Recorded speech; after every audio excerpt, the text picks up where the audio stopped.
Hi everyone, it's Victoria here, and welcome to the podcast.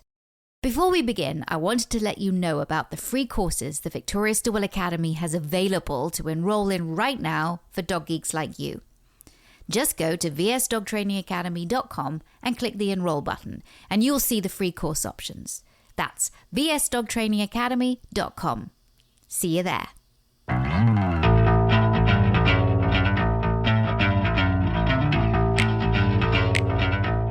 This is a podcast, and of course, most of you can't see me, but for those of you who are going to be watching on YouTube, you can see that I'm wearing my VSPDT shirt.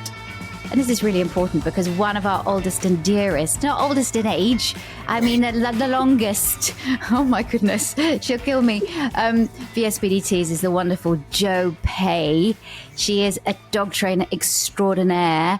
And for those of you who are lucky enough to live in the UK and lucky enough to watch the Dog Academy, you can see her work her absolute magic on the Dog Academy. Welcome to the podcast, Jo. Thank you. This is exciting. I don't think I've ever done a podcast before. I know. Well, welcome. And, you better get used to it because I think you're going to be doing a lot more in the future.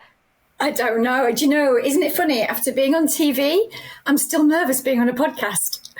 I know. Crazy. I know. Crazy.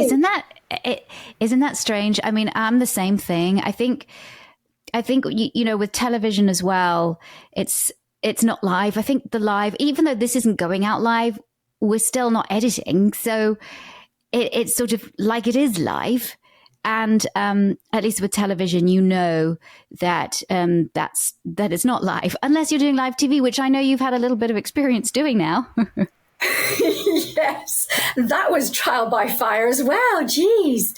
Yeah. It's and that's very different because, like you say, with TV that's recorded, that, I'm quite an emotional person. So if I get a bit over emotional, I'm quite happy to know that someone can edit that out and it's fine.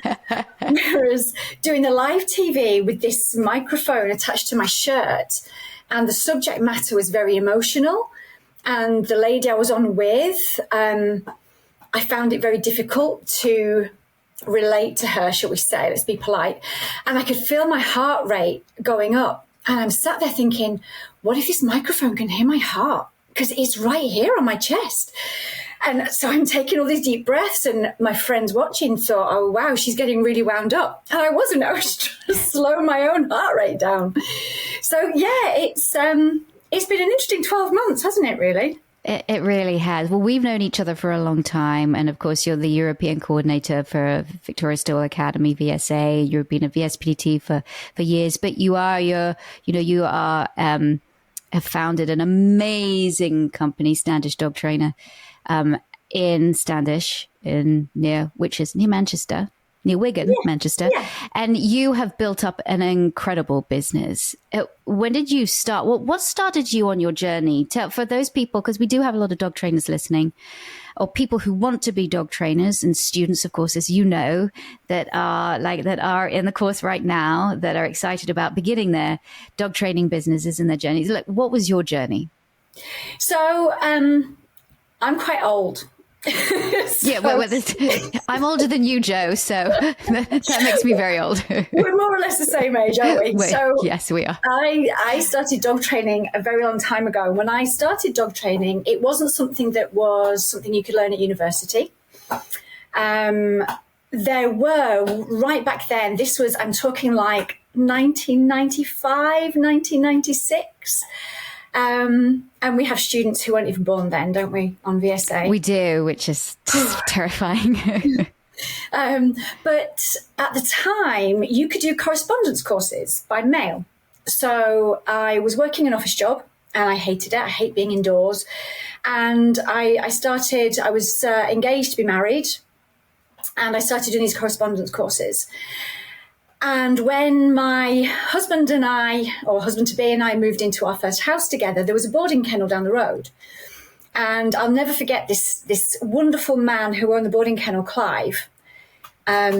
He allowed me, I asked, could I come at the weekends and just clean kennels and give dogs biscuits and all this kind of thing. And luckily for me, he said yes. And so as well as doing the correspondence courses that I was working on, I got to get my hands on lots and lots of dogs. It was quite a big boarding kennel. It was a really lovely facility, actually, considering the time. The dogs were in kennels as big as stables. There were acres and acres of field to walk them on that were double fenced. I just really looked on because I wouldn't have known then a good kennel versus, you know, the back end of a donkey or something like that. I wouldn't have had any idea.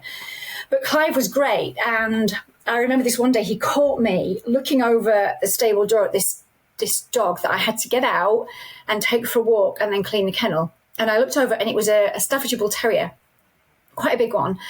And this dog just went booloo as soon as I tried to go in. It was snarling at me, barking at me, jumping up and down inside the kennel. And I was like, I didn't know what to do. So I kind of stepped away thinking, I'll let somebody else do that. And Clive was stood right behind me. And he was like, oh, no, we don't. Come on. And so he started teaching me. And I learned so much from him. He was wonderful. And by the end, I used to go every Saturday and every Sunday and spend all day with these dogs.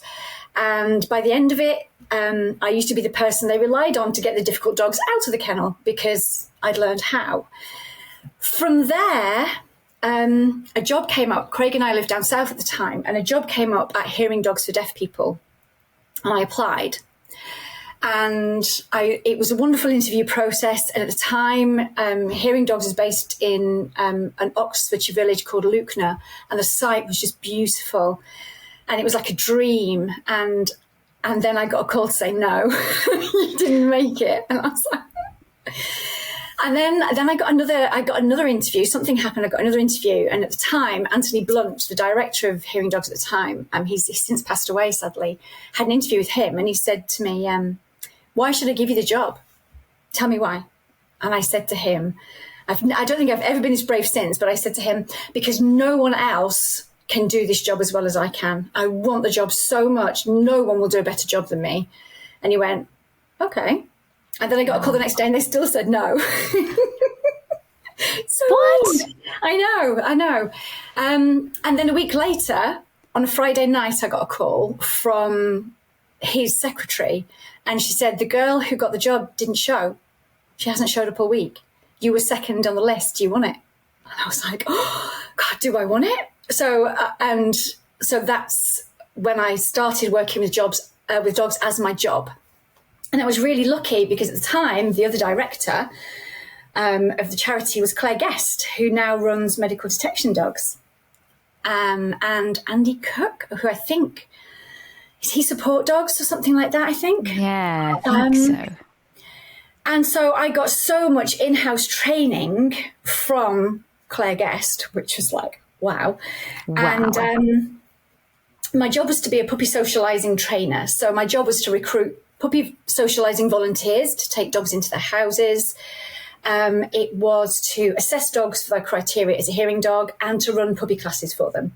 And I did that job up until I had my children. Stopped work to have my kids. And then I was sat in a doctor's waiting room with one of I think it was my youngest. And there were two ladies having a conversation about how the dog was trashing this lady's house. It was ripping her sofa up and it chewed a hole through the wall. And I was sat there with my baby who was poorly and I'm thinking, I can help her. Wow. I can really help her. So as we got called into the doctor's surgery, I said, look, I don't mean to be rude, but I was listening to your conversation and I can help you. I used to work with dogs before I had my children. I think it had been like maybe a 2-year gap. And I'd written down my phone number on a piece of paper and I said, look, this is my phone number. I won't charge you any money, but I really think I can help you. But whatevs. And she phoned me the next day. So I went to her house and I helped her with her dog. And I didn't charge any money or anything like that because I was just going helping this lady with her dog. And she said, you should do this for a job. And I was like, really? She's like, yeah, you should. And I spoke to my grandma, my gypsy grandma, and she went, oh, don't be ridiculous. Who's going to pay you to train dogs? And I was like, yeah, right. You're right. Ridiculous idea. But Craig, who is my biggest cheerleader, said, do it. Absolutely do it. So I did. I started, got my insurance and all those things and put a little website up and started doing little one-to-ones in people's homes. And it got busier and busier and busier. And then I kept getting asked, do you do classes? So I found a venue and I opened classes. I thought, well, if I can just do one a week. And it snowballed. And now we have 15 to 18 classes a week. And I've got the lovely Amy working for me. You know Amy. And yeah, and then I met you. And VSPDT happened in VSA. And again, you've been, a great cheerleader for me too, pushing me out of my comfort zone frequently, to the point where you pushed me to TV. And I'm forever grateful, because what a journey. It's been amazing. There's a reason, though, I wouldn't do that with everybody. You are insanely talented. Thank you. That's really kind. Yeah, I just think in everything we have had, I've had the experience of working with you for so long now in the fact that you run our in-person intensives in the UK for students. And we have students coming from all parts of Europe, sometimes even from far away as Asia, coming to the UK as well as the United States to do our in-person intensives for VSA. And that's the chance that I really get to see Jo work her magic as just not just as an amazing teacher, amazing dog trainer, but and an amazing teacher, but a great people person. I think that's one of the reasons why I think, people see you on the Dog Academy. It's almost they can put their feet up and they can have their cup of tea and they can watch and they know that they're safe, that the dog is safe, and that's the kind of reassurance that you bring to people, not just in your private work, but also on television. So let's fast forward, because I love the journey, but let's fast forward to the Dog Academy. What has it been like for you to train on television? What are the differences that you see, and the baptism of fire that it is to train on television? But what was it like for you, that experience? I think the first thing I would say is hats off to you, because I had no idea how hard that job is. And until you do it, I just don't think, I think, there are the people watching, the professional dog trainers watching with all the shoulda, coulda, wouldas of what I would have done. Until you are in that situation, even if you've trained dogs for as long as you and I have, which is 25 years plus, nothing can prepare you for that. The time pressure and not being in your own comfort zone of your own training room or your own training venue, so that on its own is quite difficult. I'm someone who's quite self-conscious, so the thought of being on TV was quite scary for me too. The reason I wanted to do it was because I strongly believe that the message of kind, positive dog training needs to be shared with as many people as possible.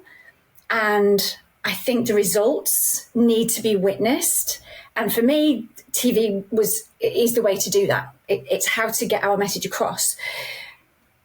And in the first instance, I think the first couple of days of filming, for me, I felt very self-conscious. I felt very nervous. I doubted myself quite a lot. And I don't know if you found this, but actually, as soon as I got in the room with the dog, all of that just melts away, because you've just got the dog.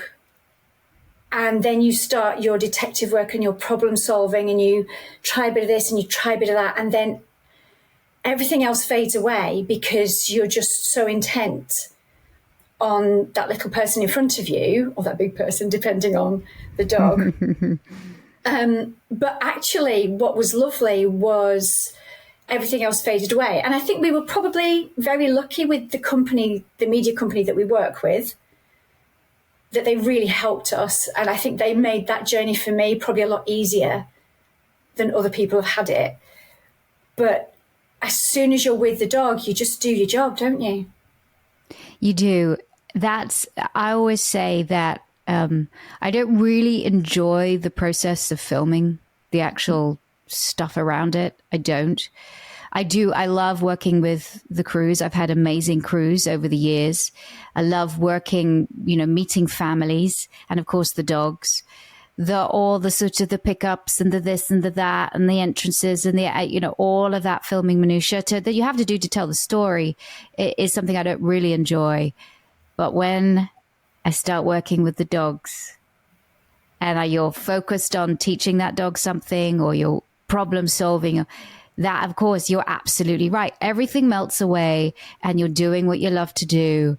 And the fact that somebody's filming you sometimes now, I mean, I'm to the point where after, and I can't believe I'm even saying this, 150 episodes of It's Me or the Dog, I almost forget, just forget they're there. And especially the guys that are my crew right now are very, we've all worked with each other for so long. It's like a sort of well-oiled machine that everybody knows what they're doing.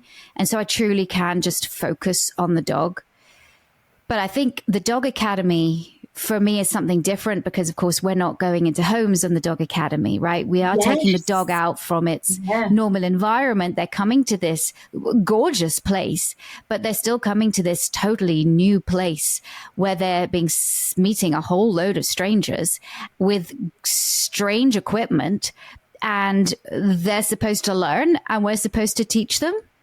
And that's why I think why the job is so hard is as you say, it's not so much the actual training of the dog, because even though that is hard because we have to do so much in such short amount of time, it's that we have to create an environment where the dog is relaxed enough to be able to learn.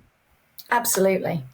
That is most of the job. And I don't think I think people who kind of maybe comment for good or for worse, for good or for bad, but they don't understand that. They have no idea. No. And that's what I mean with the shoulda, coulda, woulda. It's like, yeah.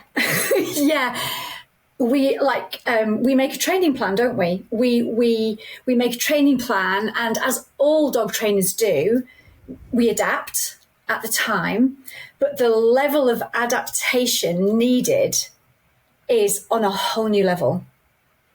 The thing that surprised me actually was the dogs.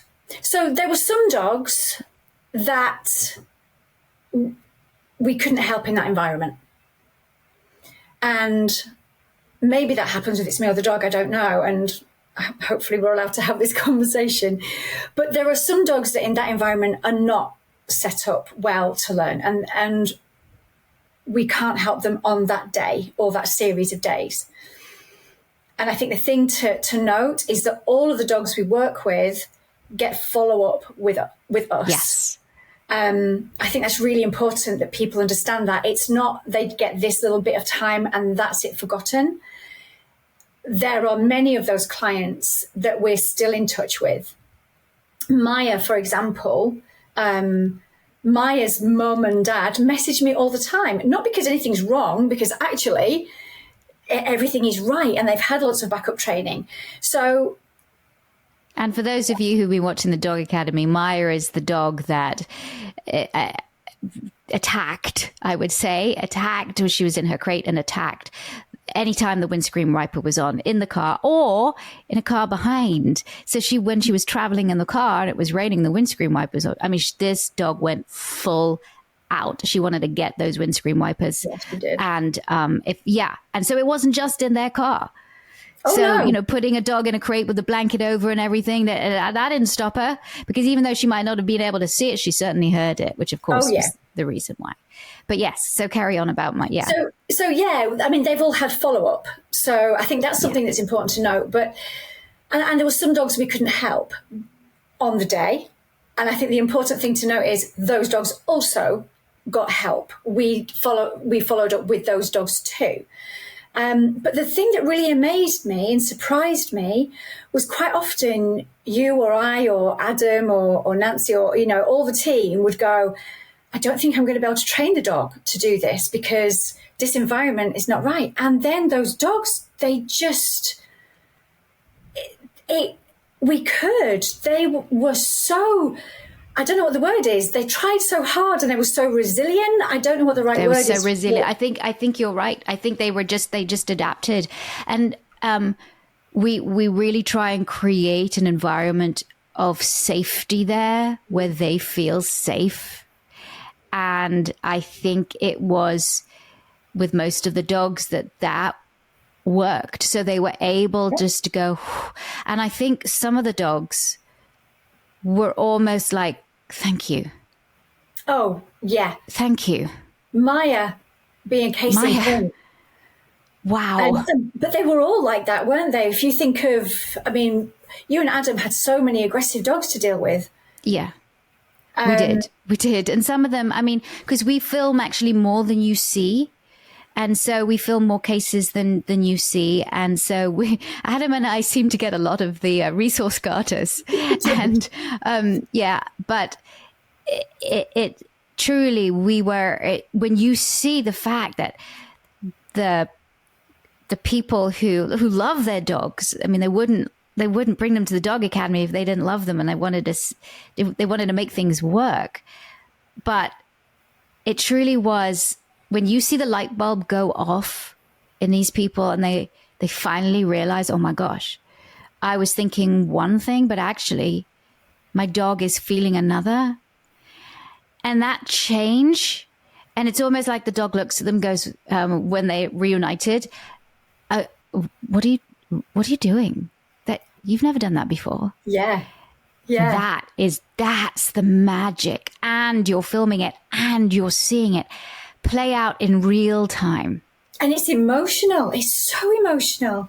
Isn't it just? Goosebumps thinking about it. It's like when the person goes, oh, and that reunited moment and the dog looks at them and goes, oh, you get it now. Yeah. Oh, thank goodness. About time. And I think we had that. Adam and I had that with Bear, and Bear was a cockapoo.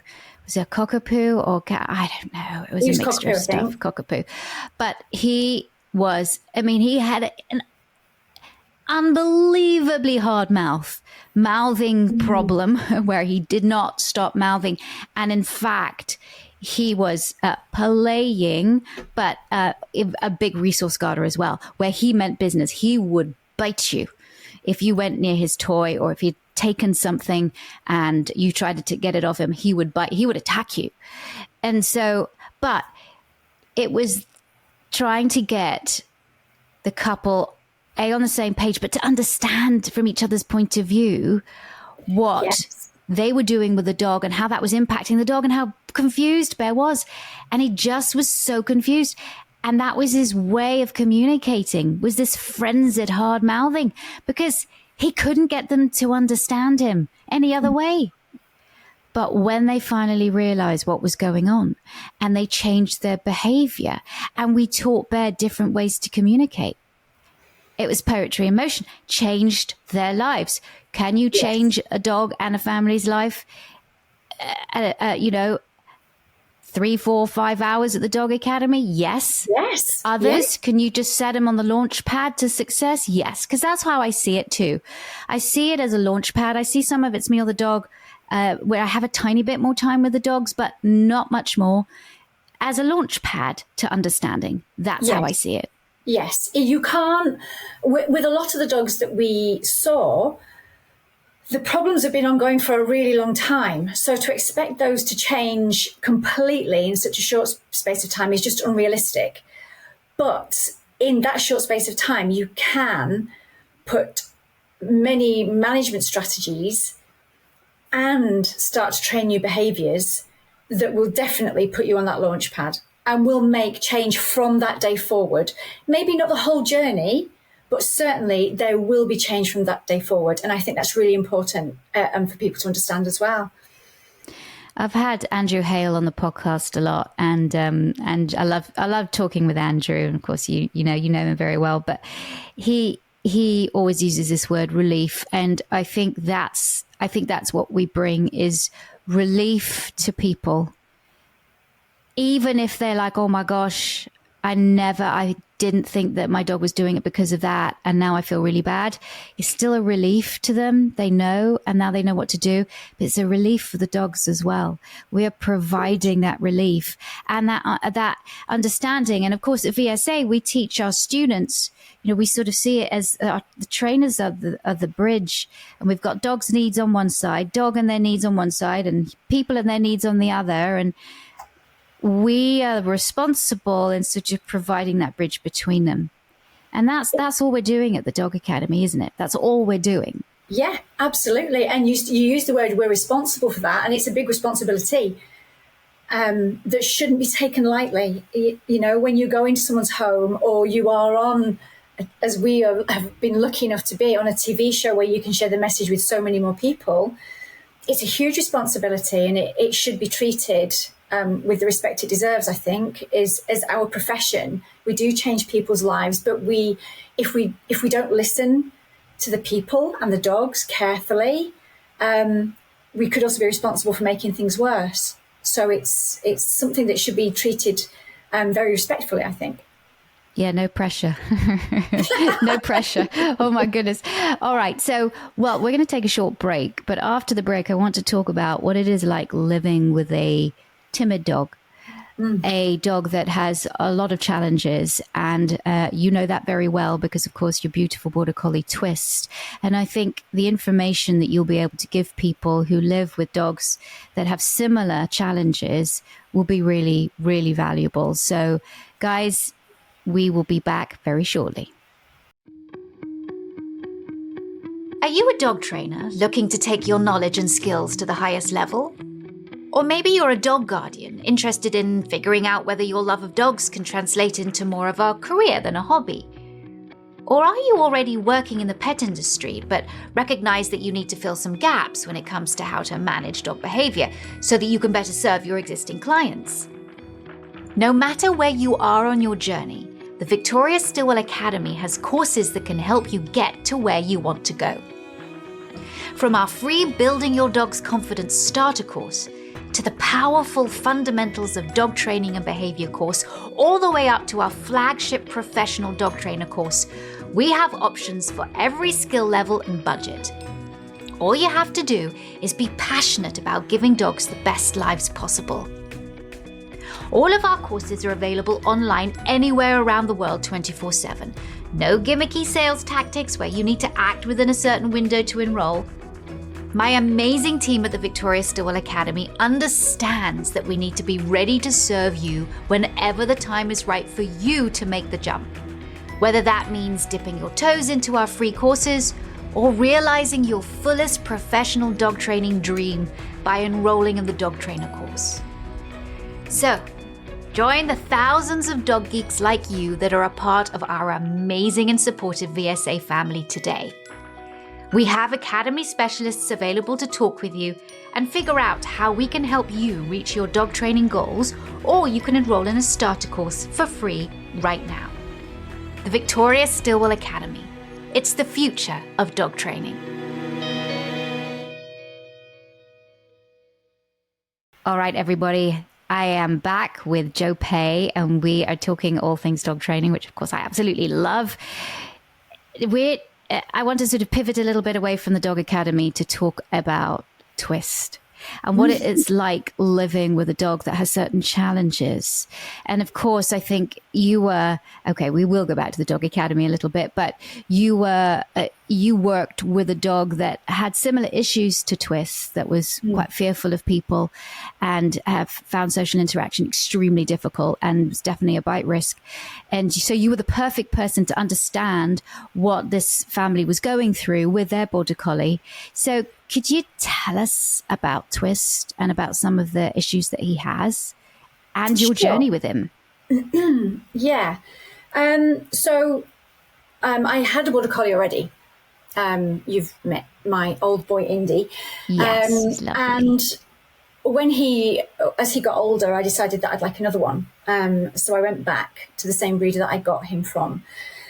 And when I met Twist, he was hiding behind a wheelie bin in the breeder's garden. And we had to drag him out by his scruff to be able to see his body, to see how big he was. And he was terrified at that point. And at that point, knowing what we all know as dog trainers, my husband and I got in the car and drove away. And I said, we're not taking that dog because he's going to have problems his whole life. He's very, very frightened of everything. And then a few weeks later, Craig was like, has that puppy got home? And it hadn't. And if we don't take him, who's gonna? So I took him and brought him home. And he was fearful from day one. Genetically, I've learned since, his dad was also a very fearful dog. So genetically, he has tendencies to be that dog anyway. And we know that collies can be very sensitive to sound and movement and those kinds of things. So living in an urban environment can be made quite difficult for them by the busyness of it all. And actually, to begin with, we did really well. We did a lot of training with him. We did a lot of socialization with him, and he was coping very, very well, I thought. We had a chase issue. So we sorted that out. He used to chase everything that moved. Literally everything that moved, from birds to small furries to other dogs to people to bikes to traffic of all shapes and sizes. Everything was a chase game for him. And we did a lot of work on that, and it have done very, very well. He doesn't chase anything anymore. But when he was about 11 months old, he had a growth come up on his face, which my vet had a look at. He was lovely with my vet. I used to take him in every week. He'd play. While there were other dogs having an operation, he'd play with the vet's dog. So did my job there as well. He loved the vet's clinic, and my vet is wonderful. But this growth came up in his face, and we thought it might go down. Within 3 weeks, it was massive, and it was interfering with eating, drinking, playing. So it had to be removed. And this is when things changed for him quite dramatically. And when I say that I thought we'd done really well at changing his fear, I think that he was tolerating. I think he was on the edge and he was tolerating things. And when we went in for the op to remove the lump, he was given the pre-med injection and the world just fell to bits. He emptied his bladder, he emptied his bowels. He was absolutely terrified in this place that he'd been comfortable with all along, and I didn't understand it. We had the operation, all was well, and it was not traumatic after that. But he had about 8 stitches in his face. So for 2 or 3 weeks after that, he couldn't meet other dogs because there was concern about the stitches being damaged and what have you. And from that moment forward, things changed. He became agoraphobic. He didn't want to leave our house. He didn't want to leave our garden. He would desperately try not to go for a walk. He was frightened of any person he'd not met before. He was frightened of any dog he'd not met before. Traffic, instead of something to chase, became something to be frightened of. And things got very, very difficult. And I would say at that point, actually, for me, my relationship with him broke down because I think I was grieving for the dog that I didn't have. Indy had been amazing. It's like he'd read the book on how to be the perfect pet. And so I thought, well, I'll do that again because it was so lovely. And this dog, like Indy, came with me to schools and colleges to teach kids. Every agility competition we went to, rally competitions, we were winning at this, and he's done all his Kennel Club awards, and it was just, and I wanted to do that again. I wanted another wingman to have with me, and this dog wasn't that. And I had gone from being someone who would walk 5 days a week with my friends, with my dogs and their dogs, and it was lovely, to I couldn't walk him with anybody, and I was on my own with this dog. And so there's a grieving period, I think, for people who have dogs that are not what you expect.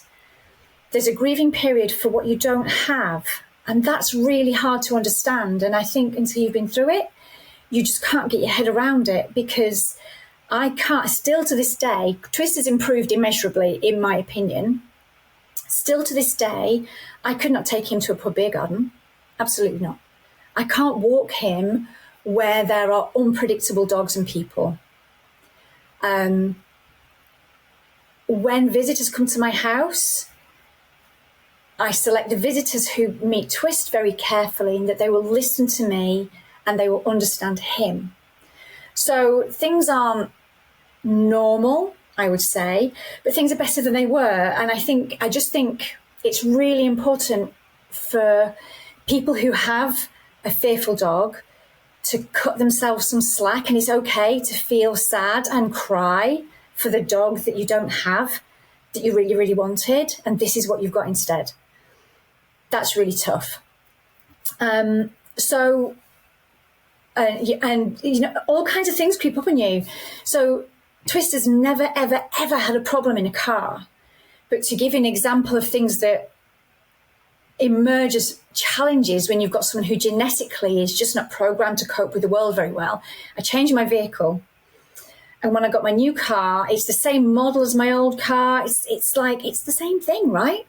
It's not. It's just not. And he went in the car. Once we got over the agoraphobia of 5 months, walking on my own driveway until we could go a bit further.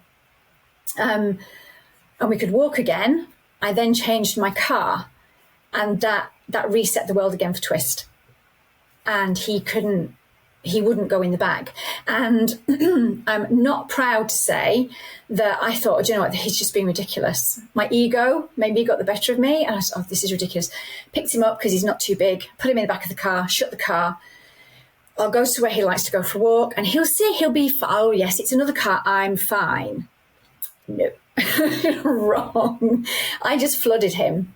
And it was a big mistake. And the next day, I got his harness and his collar out to go for a walk, and he just ran to the bottom of the garden and sat there shaking. And I was like, oh, I did that. I did that. Okay. We all make mistakes. We all do it. Yeah. And so then we spent 4 months training him to go into the back of my new vehicle. And it worked, and I video diaried it, so it's all on my YouTube. But literally, because he's not comfortable around out of control people and dogs, he has to be able to go in a car for quality of life for him. He has to be able to, for me to take him to safe places for walking. So this, and vets, vet appointments. So this is, for me, a welfare issue. He has to be able to go in a car. So I use desensitization and counter conditioning, and I can tell you it works. The science works. It's great. Yes. I trained every day from something like the 24th of November to I think it was the 19th of February the following year. I trained 8 to 10 training sessions a day, every single day except Christmas Day. In that period. And I, as I say, I video diaried all of it. And by the end of that, he jumped into the car willingly. He settled in the car willingly. We went out for a drive. We went far enough that I could carry him home if he wouldn't get back in. But he did get back in, and we haven't looked back since. And now, this is just an example of how well the science works, is now, if I leave my car in a 5-acre field open, I can send him 5 acres to go get in that car. And he chooses to, he's at the back of the car and his tiptoes like, ooh, let me in. It's his second favourite place to be apart from home. But that's just an example of silly things. Like, still now, if something comes through the letterbox, he's afraid of it. If I've got a new training jacket with a Velcro pocket and I open the Velcro when he's not expecting it, he's like, the sky has fallen.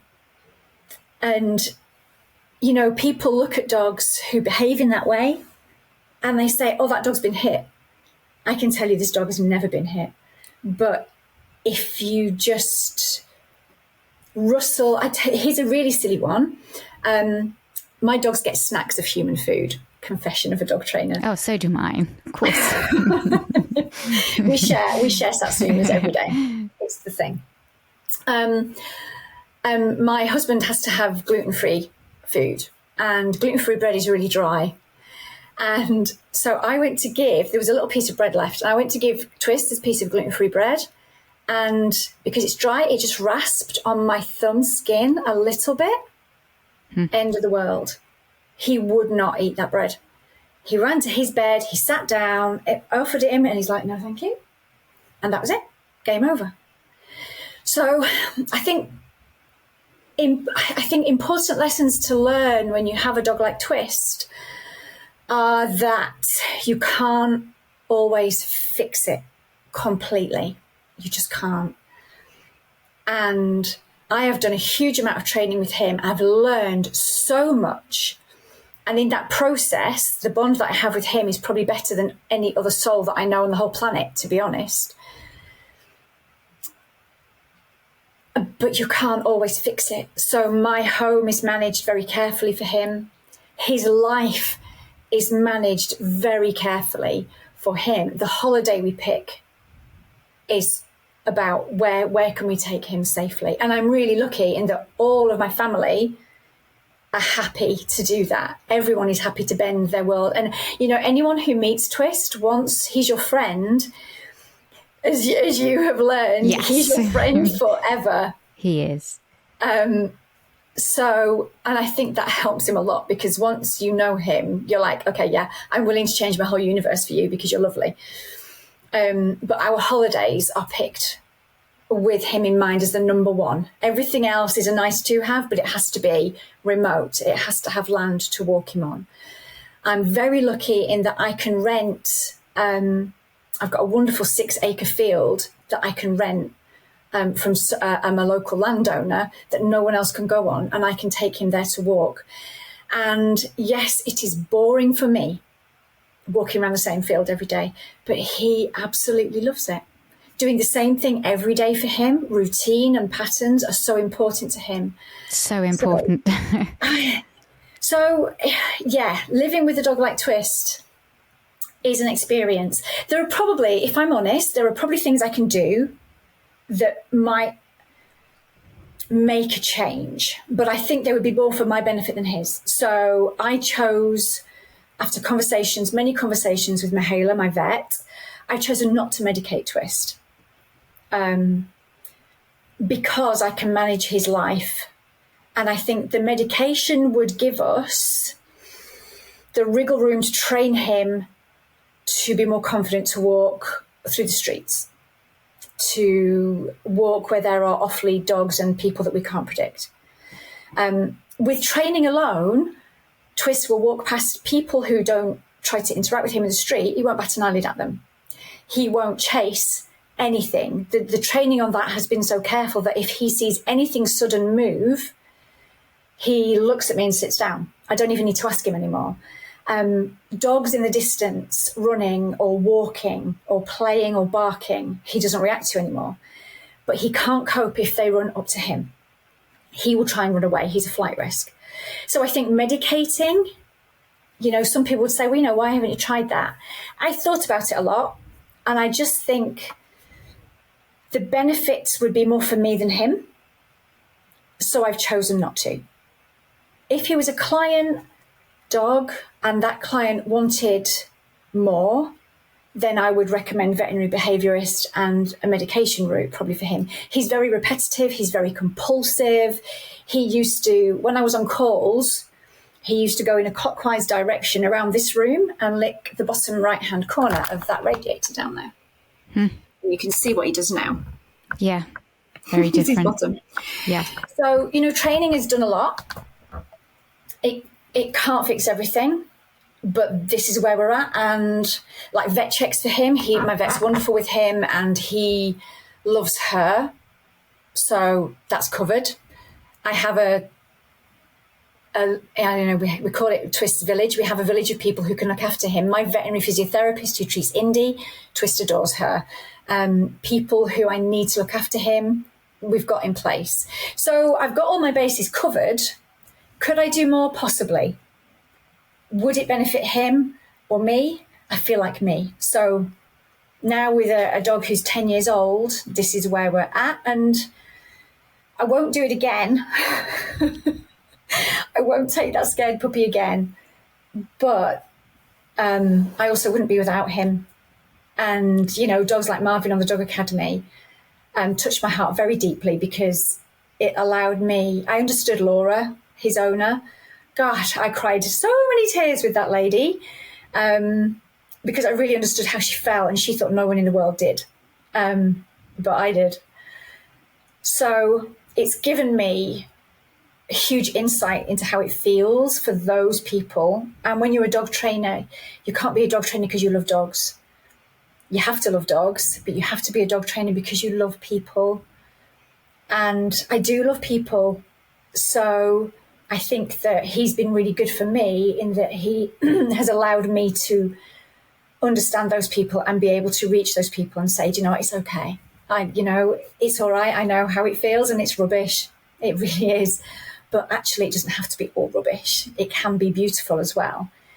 And yeah, so that's where we are. He's super smart. He can herd sheep beautifully. He's an amazing dog. He's an amazing dog. I've met him a few times now. And I think the last time we all came around to watch an episode of the Dog Academy at your house during an intensive that we were doing. And, you know, he chose, which for me was like, oh my gosh, I'm like, wow, so honored that he chose just to sit in front of me, just to like sit. He put his back right next to me to sit up, almost like he was watching the television too. And he wanted me to pet him, and I felt honored. And once he'd finished and he'd had enough, he was able to get up and walk away. But I felt really honored that he said, yeah, I trust you, and I trust you enough to put my back to you, to have you touch me. Yeah. That in itself was huge. And so I just say all power to you for, sure, we all make mistakes with our dogs. Oh my goodness. Or we're learning too about how to live with these animals, especially animals that are fearful. And so there's ups and downs. It's like a roller coaster, but the fact is that you continued to advocate for your dog. You continue to explore. I mean, who knew that getting a new car that's exactly the same model, and you know, why do you not want to go in there? This is crazy. You're a crazy dog. It's absolutely fine. You're going to be safe. It's fine. When really, yes, it's like, whoa, we have to take a step back and go, yeah, but it smells completely different. He doesn't know it's a Honda whatever, or this smells completely different. This is not my place. And I think what really the thing about habits and patterns and predictability for dogs that are fearful are so important. They don't like surprises. I mean, I have a Chihuahua, same thing. She came to me when she was 6 months old with a whole host of issues. She's still not super duper human social. She will bark like crazy when people come in, but I tell her, you'll be all right. And she goes, okay, I have to trust you. But I also advocate for her. And I tell people, please just don't touch her. Just leave her be. And once she's done that, you know, once they've done that, then she comes up to them and says, well, why aren't you paying attention to me? You know, and she's like, hello. And, but I recognize her challenges. She's come a long way. But the other thing that I think really resonates is that whole car story. Is there's a difference between, or even before the training you've done before, there's a difference between a dog tolerating something, and a dog being comfortable with something, and so I see so many, even in the positive training world, dogs that are just tolerating being trained, or tolerating doing a sport, or tolerating being handled, or they are so unbelievably tolerant. So I think that's what we have to do, both sort of in private practice and also on TV. Is this dog tolerating, enjoying? Is this dog feeling safe and comfortable? Does this dog feel like they have choice? Does this, you know, that's all really important. And I do think that understanding comes with experience. Yeah, I think it does. And it's very easy, again, to say shoulda, coulda, woulda until you've experienced it. And there's nothing that can prepare you for living with a dog like him. But for the people who have a dog like him, I would say that there is hope out there. There really is. There will be someone who can help you. There will be, and you can make a difference.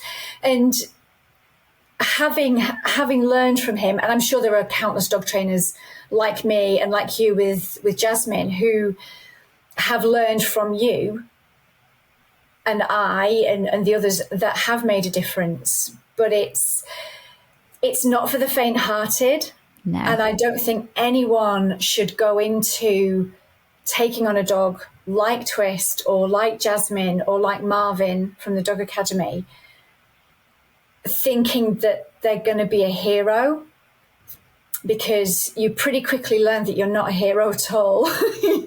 And, thinking that, it's okay because I will be able to do this. That's what I did with the car. Oh, it's okay. I know what I'm doing.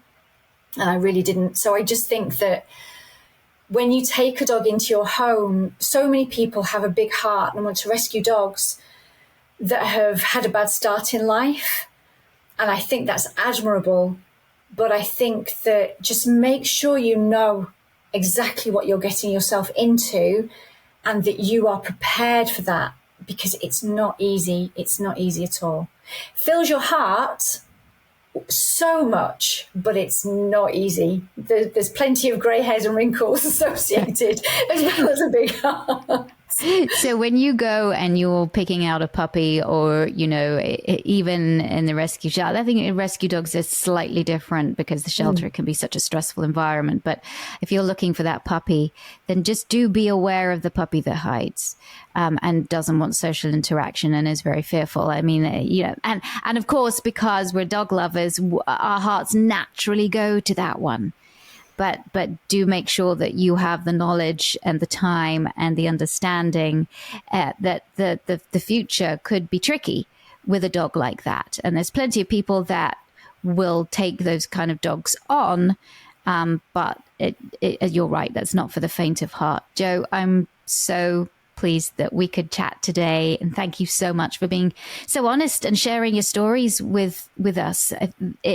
It does make a huge difference. And for all our listeners that have these kind of dogs, but are, just love to get information, I'm so glad that you are, able to share, but that also you're able to share on a massive platform that gets over 1 million viewers every week. I'm glad you told me that now and not at the beginning. And more. Yeah, no, truly does. So, Joe, you're amazing. Thank you so much for coming on the podcast. And everybody, yes, we are doing a second series of the Dog Academy. So you'll be able to see Joe in action next year. I don't know when they're going to transmit it, but I would assume it will be next year. Anyway, we're going to be filming in the autumn, so that's very exciting. But Joe, if people want to contact you, where would they go? Your best bet is probably my website. So that's standishdogtrainer.co.uk. But you can find me on social media too. Joe Pay on Facebook or Instagram. And thank you for the invite. It's been lovely chatting with you, as always. I found out even more things about you. It's lovely. I love doing these things because, your whole journey to becoming a dog trainer is fascinating. I loved it. So we're always learning. Anyway, it's a pleasure and I'll see you very soon. Take care. See you soon. Lovely. You too. Bye. Thanks for tuning in to Victoria Stilwell's Positively podcast. For Victoria's online dog training courses, more information, and helpful dog training tips, visit Victoria's official website at positively.com. Get connected on Facebook, Instagram, and other social media as Victoria Stilwell, and follow her on Twitter at Victoria S. Learn to become a professional dog trainer with the Victoria Stilwell Academy at vsdogtrainingacademy.com. And be sure to tune in next time as Victoria helps you and your dog live your best life together, positively.